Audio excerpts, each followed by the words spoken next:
Ignite अकॅडमीच्या आपल्या या online प्लॅटफॉर्मवर सगळ्यांचं स्वागत. ग्रॅज्युएशन झालेल्या महिलांना अंगणवाडी मुख्य सेविका किंवा पर्यवेक्षिका होण्याची सुवर्ण संधी आहे. कारण पुढच्या 1.5 महिन्यामध्ये 4,000 जागांसाठी जाहिरात येत आहे. काल आणि परवा या संदर्भामध्ये मी 2 व्हिडिओ घेतलेले आहेत. पहिला व्हिडिओ होता गृहिणींना सुवर्ण संधी आणि कालचा व्हिडिओ होता हा अभ्यास करण्यासाठी, ही पोस्ट मिळवण्यासाठी महिलांनी प्रामुख्याने 4 गोष्टींकडे दुर्लक्ष केलं पाहिजे. त्या कुठल्या 4 गोष्टी होत्या त्या संदर्भात मी काल बोललो.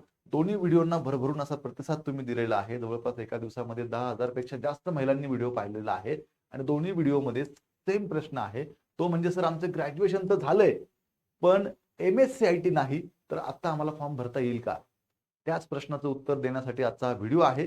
व्हिडिओ पूर्ण बघा. एम-एस-सी-आय-टी बाबत तुमच्या मनात एकही प्रश्न राहणार नाही.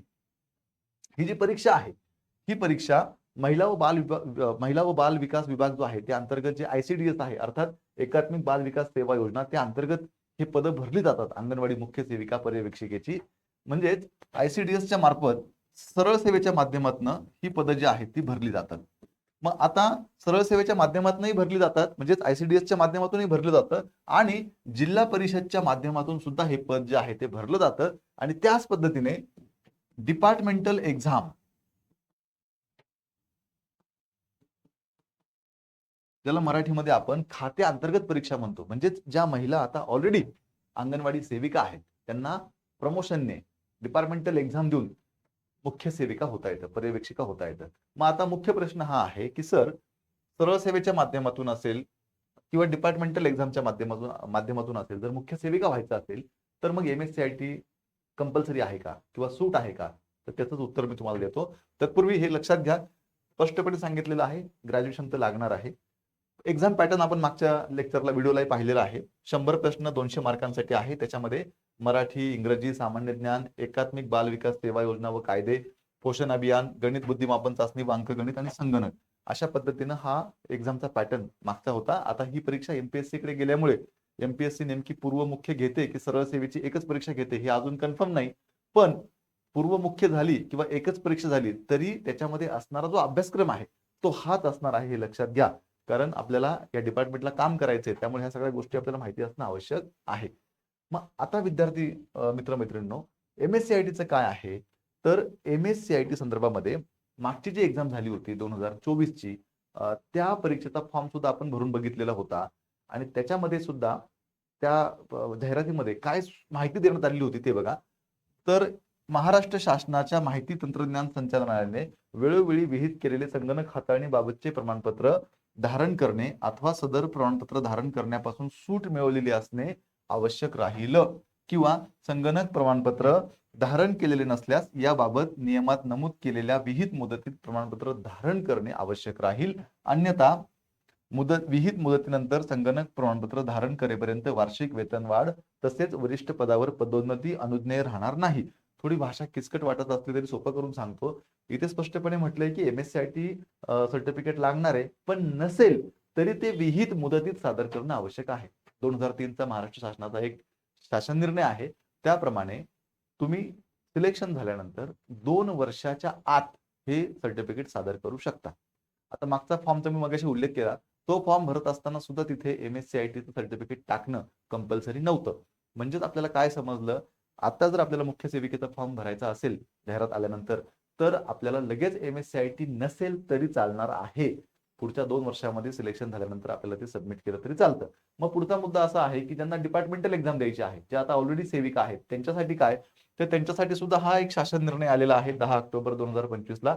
विषय बघा काय आहे, अंगणवाडी सेविका या पदावरून मुख्य सेविका किंवा पर्यवेक्षिका या पदावरती निवडीद्वारे पदोन्नतीने नियुक्त करताना संगणक अर्हता प्रमाणपत्र सादर करण्याकरता अटी शिथिल करण्याबाबत काय शासन निर्णय आहे बघा. अंगणवाडी सेविका या मानधनी पदावरून मुख्य सेविका किंवा पर्यवेक्षिका या पदावर मर्यादित विभागीय परीक्षेद्वारे निवडीद्वारे नियुक्त होणाऱ्या अंगणवाडी सेविकांना निवडीद्वारे पदोन्नतीच्या म्हणजेच मुख्य सेविका पर्यवेक्षिका या पदावर रुजू झाल्याच्या दिनांकापासून 2 वर्षाच्या आत संगणक अर्हता प्रमाणपत्र व मराठी भाषा परीक्षा उत्तीर्ण होणे आवश्यक राहील. म्हणजेच कम्प्युटरचं जे सर्टिफिकेट आहे एम-एस-सी-आय-टीचं, ते 2 वर्षाच्या आत सबमिट केलं तरी चालतं सिलेक्शन झाल्यानंतर. म्हणजेच आपल्याला काय कळलं या व्हिडिओच्या माध्यमातून, तर सरळ सेवेच्या माध्यमातून म्हणजे डायरेक्ट आपल्याला फॉर्म भरून ही परीक्षा पास होऊन मुख्य सेविका व्हायचं असेल, किंवा ऑलरेडी ज्या सेविका आहेत त्यांना मुख्य सेविका व्हायचं असेल, त्या दोनही कॅटेगरीमध्ये MSCIT ला सूट आहे. 2 वर्षाच्या आत सबमिट केलं तरी चालतं. म्हणजे आता फॉर्म भरताना नसेल तरी चालणार आहे. पण माझं तुम्हाला स्पष्टपणे सांगणं असं राहील, तुम्हाला नंतर तरी सबमिट करायचंच आहे ना, मग आत्ताच MSCIT करून घ्या, वेळ आहे तर. कारण आता इंटरनेट आणि AIचा जमाना आहे. या जमान्यात तुम्हाला कम्प्युटरचं बेसिक नॉलेज असणं फार गरजेचं आहे. त्यामुळे परीक्षेसाठी नाही, तर आपल्या दैनंदिन जीवनात आपल्या प्रगतीसाठी आपण हे करणं फार गरजेचं आहे. त्यामुळे MSCIT आता तुम्ही तातडीनं करून घ्या. कारण बऱ्याचशाच एक्झामला MSCIT लगेचच सबमिट करणं आवश्यक असतं. इथे जरी नसेल तरी बऱ्याचशाच एक्झामला ते लागतं. त्यामुळे MSCIT काढून घ्या. आता मला याची खात्री आहे, हा व्हिडिओ तुम्ही आता पाहिल्यानंतर तुम्हाला MSCIT बाबत संपूर्ण माहिती मिळाली आहे. तुमचं समाधान झालं असेल. व्हिडिओ आवडत असेल तर लाईक करा. तुमचे अजून काही प्रश्न असतील या अनुषंगाने तर कमेंट करा, जेणेकरून आम्हालाही पुढचा व्हिडिओ घ्यायला प्रेरणा मिळते. आता या परीक्षेच्या अनुषंगाने इग्नाइट अकॅडमीच्या माध्यमातून अंगणवाडी पर्यवेक्षिका मुख्य सेविकेसाठी ही लाडकी बहीणची बॅच जी आहे ती आपण रेकॉर्ड स्वरूपात उपलब्ध करून दिलेली आहे. यामध्ये या अंगणवाडी मुख्य सेविकेचा संपूर्ण सिलेबस जो आहे तो या बॅच मध्ये कव्हर केलेला आहे. आणि जरी MPSCने पुढे काही सिलेबस मध्ये थोडाफार चेंज केला तरी पण ह्याच बॅच मध्ये तो सगळा सिलेबस आपण विद्यार्थ्यांना उपलब्ध करून देणार आहोत. त्याच पद्धतीने ज्यांना फक्त पोषण आहार, संगणक ज्ञान आणि एकात्मिक बाल विकास सेवा योजना ह्या सिलेबसची बॅच हवी असेल तर त्यांच्यासाठी ही रेकॉर्डेड बॅच उपलब्ध करून देण्यात आलेली आहे.